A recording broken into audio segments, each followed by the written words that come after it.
En este audio se define lo que significa salafiyya, cómo se distingue de otros grupos, y se presentan además algunas de las pruebas de que salafiyya es algo que viene de Allah y es una orden de Allah, es decir, que es obligatorio sobre todos el ser salafi. Es una traducción de una clase que dio Abu Abdissalam al-Juhayni, un fuerte estudiante de conocimiento radicado en los Estados Unidos. El nombre de la clase es Salafiyya es de Allah. En el nombre de Allah, el compasivo, el intensamente misericordioso. Alabado sea Allah, Señor de los mundos, y las bendiciones de Allah sean sobre su mensajero, el último de los profetas, sallallahu alayhi wa sallam. Continuaremos el tema de este fin de semana, Usul al-Salafiyya, los principios fundamentales de Salafiyya, o uno podría decir también Usul al-Sunnah, los principios fundamentales de la Sunnah, porque encontramos que el propósito detrás de decir Salafi es exactamente el mismo propósito detrás de decir Sunni. Como dijo Imam al-Barbahari, Islam es Sunnah y Sunnah es Islam.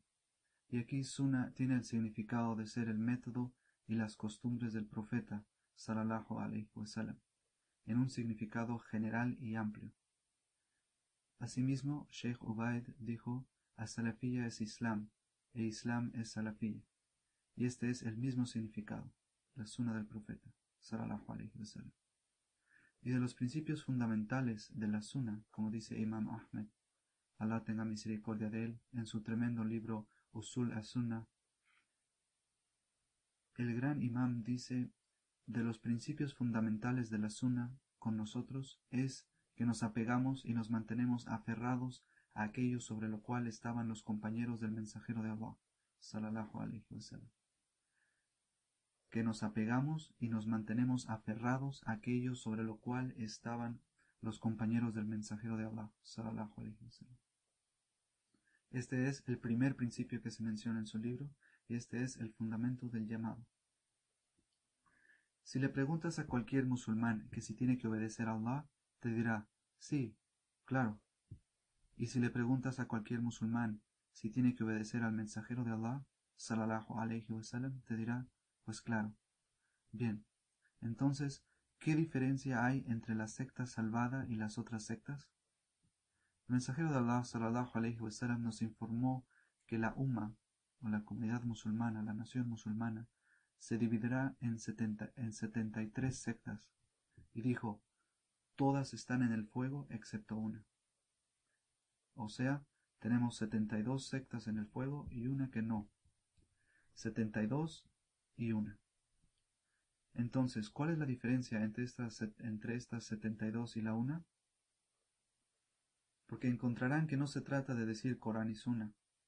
Todas y cada una de estas sectas dicen Corán y Sunna. Y esta es la esencia de todas estas calamidades, problemas y pruebas. Y la razón es porque se vuelve difícil distinguir. Por eso, uno de los grandes aima, o de los grandes líderes, de los escolares que fueron líderes de esta nación, decían cosas como, comería con un judío o con un cristiano, pero no con un innovador. Y la razón es porque es claro en lo que está o sobre lo que está un judío o un cristiano. Te traerán un verso de sus libros y tú ya sabes qué esperar, y pues no le das importancia y ya. En cambio, alguien que viene y te recita un verso del Corán y trata de darte una interpretación falsa del significado de este verso, o te dice un hadith y luego te da una explicación falsa de este hadith, pues ahora está siendo puesto a prueba. ¿Por qué? ¿Acaso aceptamos lo que dice Allah? Sí. ¿Aceptamos lo que dice el mensajero de Allah, sallallahu alayhi wa sallam? Sí. Pero luego esta gente tuerce los significados y por eso encontramos que un gran escolar del pasado, cuando vino un innovador con él y le dijo, ¿puedo recitarte un verso del Corán? Él respondió, no, ni siquiera la mitad de un verso. Y la razón es que tenía miedo de que recitara el verso y cambiara el significado de este verso, o que interpretara erróneamente ese verso y que esto tomara raíces en su corazón. Así que a partir de este miedo se negaba a escuchar.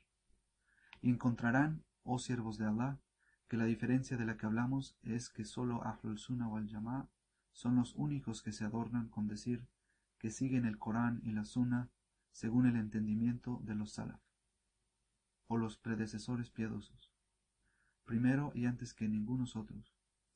Esto se refiere a los compañeros del profeta sallallahu alaihi wasallam, y después aquellos que los siguieron sobre el bien. Y así es como entendemos, y de entre los Salaf están los de las 3 primeras generaciones, respecto de los cuales el profeta sallallahu alaihi wasallam dijo: lo mejor de la humanidad es mi generación, después aquellos que lo siguen, y después aquellos que lo siguen.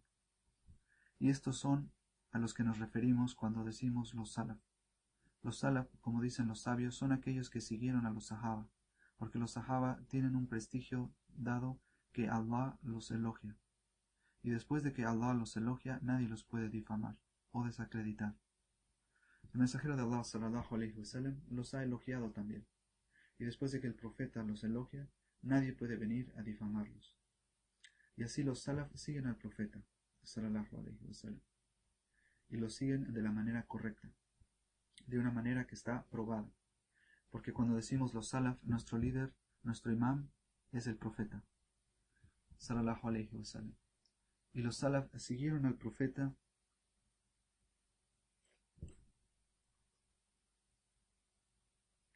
de la manera correcta.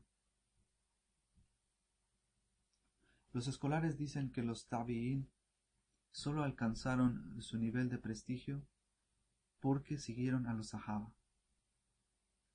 Tenemos que en la época de los tabi'in, ¿cuántos vivieron? En general, en la generación de los tabi'in había muchas personas, pero solamente son los tabi'in los que tienen este prestigio. ¿Por qué? Porque son los que tomaron de los sahaba, son los estudiantes de los sahaba, los que siguieron a los sahaba. Y así fue como alcanzaron su nivel, gracias a este seguir a los sahaba. Asimismo, de los atatabi'in, ellos lograron su prestigio por haber tomado de los tabi'in, que a su vez tomaron de los sahaba. Bien. Sheikh Rabia, nuestro Sheikh, Allah lo proteja, dijo un enunciado precioso que indica la realidad de esta dawa o este llamado. Dijo: as-salafiyya es de Allah. Y no quiero que nadie se confunda o se tropiece por los nombres. Estos nombres son necesarios para usar, estos nombres son necesarios usarlos para que quede claro a la gente cuál es la metodología. Y encontrarán que todos estos nombres están en los textos, ya que el profeta sallallahu alaihi wasallam le dijo a su hija: yo soy tu mejor salaf, y usó la palabra salaf. Y cuando pones la ya nisba a la palabra salaf, entonces dices salafi, y de esta manera se conecta a los salaf. No está diciendo que él es de estas generaciones, más bien se está conectando a ellos. De la misma manera que uno añadiría la ya nisba a Mexic, y dice Mexiqui. Y al decir Mexiqui, ¿está uno diciendo que es México?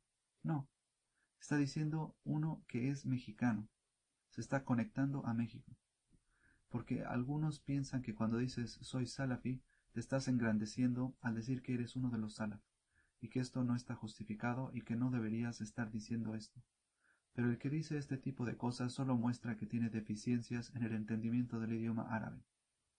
El que dice soy salafi no está diciendo soy uno de los salaf, más bien está conectándose a los salaf, diciendo yo estoy sobre el mismo camino que los salaf. Y esto es solo una de las descripciones utilizadas para señalar a la gente de Sunna. El decir as-salafiyya, también se encuentra que la gente de Sunna se le llama con el nombre de Ahlul Hadith, porque siguen los ahadith del profeta sallallahu alaihi wasallam. Y también encuentras que se refiere a ellos con el término Ahlul Athar, la gente de las narraciones. Ahlul Athar, la gente de las narraciones, porque siguen los textos del profeta sallallahu alaihi wasallam, y también se les conoce como Ahlul Sunnah, porque siguen la Sunnah del profeta sallallahu alaihi wasallam. Y así no tomamos orgullo en un nombre por encima del otro, porque lo importante es clarificar a la gente cuál es nuestra metodología. Y cuando llegan las pruebas o los problemas, señalamos cuál es nuestra metodología. Porque como dijimos, todos los demás dicen seguir Corán y Sunna, pero lo siguen en base a un entendimiento diferente. En cambio nosotros seguimos Corán y Sunna según el entendimiento de los salaf. Y es esto lo que evita esta parte que pasa cuando alguien trae un verso y quiere darle una falsa interpretación. ¿Por qué los salafis resultan tan incómodos para muchos? Porque cuando llegamos preguntamos, ¿quién de los salaf entendió ese verso de esta manera? ¿Fue Abu Bakr el que entendió este verso de esta manera? ¿Fue Omar? ¿Fue Uthman? ¿Fue Ali? ¿Fue Abdullah ibn Masud? ¿Fue Ibn Abbas? ¿Quién de entre los sahaba entendió este verso de tal manera? El placer de Alá el Exaltado sea con todos y cada uno de ellos. ¿Y qué pasa ahora? Que su plan se hace humo en sus propias caras, cuando ven que los sahaba lo entendieron de la manera opuesta a como ellos lo explican. Y entonces sí, ellos lo entendieron así, y entonces, si ellos lo entendieron así, ¿cómo es que tú lo entiendes de otra manera? Y por eso esta gente no hace conexiones a los salaf, porque esto los expondría, los expone. La gente de Sunna solo tiene un solo interés, coincidir con la verdad. Y su único interés es estar sobre el camino de los salaf. Así, al conectarnos a los salaf enfrente de todo el mundo, decimos, no hay nada que exponer, no hay nada que estamos ocultando, no tenemos una agenda que sea secreta. Nuestro propósito es coincidir con el camino de los salaf y es por eso que es tan fácil tratar con la gente de Sunna. Es muy fácil. Si caen en algún tipo de error, se les dice, esto no es el camino de los salaf. Y ya está, se acabó el problema. Una vez que quede claro cuál es el camino, entonces eso es lo que seguimos. ¿Por qué? Regresamos a nuestro argumento. Salafía viene de Allah. Y es importante entender esto. Que esta metodología no es algo que fue hecho o inventado, como es el caso de todos los demás grupos, que trajeron cosas que vinieron después. Y siempre puedes encontrar el nacimiento de una de estas ideologías o de cada una de estas ideologías en un individuo. Y muchas veces estos grupos inclusive toman su nombre de este individuo que siguen. Encuentras que estos grupos comienzan con algún individuo y este individuo aprendió su ideología de donde sea que la haya tomado. Pero a Salafía tomamos esta ideología porque esto es lo que nos enseñó Allah y su profeta, sallallahu alayhi wa sallam. Y es importante que se conozca cuáles son las pruebas, o al menos algunas de las pruebas. Y es en esto en lo que nos vamos a concentrar ahora. Repasaremos algunas de las pruebas. Y no son todas, solo una parte de las pruebas que nos indican que debemos estar sobre la metodología de los salaf, y que esto es una orden de Allah el Exaltado. La primera prueba. Allah dice, y aquellos que vinieron primeros y precedieron, de entre los muhajirin y de los ansar. Bien, ¿quiénes son los muhajirun? Aquellos que hicieron hijra de Meca a Medina. ¿Y los ansar? ¿Quiénes son los ansar? Aquellos que vivían en Al-Medina y recibieron y ayudaron a los muhajirun. Si tomamos a los muhajirun y tomamos a los ansar y los juntamos y les damos un nombre, ¿quiénes son este grupo? Son los sahaba. Es muy claro, son los sahaba. Y luego dice Allah, y aquellos que los siguieron. Aquellos que los siguieron, Allah está complacido con ellos y ellos están complacidos con Allah. Ahora bien, ¿acaso esto suena como si fuera una sugerencia? ¿O acaso suena esto como si es una instrucción? Es una instrucción, claro, es una orden. Los muhajirun, los ansar y aquellos que los siguieron. Allah te está instruyendo para que los sigas. ¿Por qué? Porque el placer de Allah está con ellos. Allah está complacido con ellos. ¿Con quiénes? Con los sahaba antes que nadie. Y luego aquellos que siguieron a los sahaba. Así que Allah nos está dirigiendo. Esto es lo que deben hacer.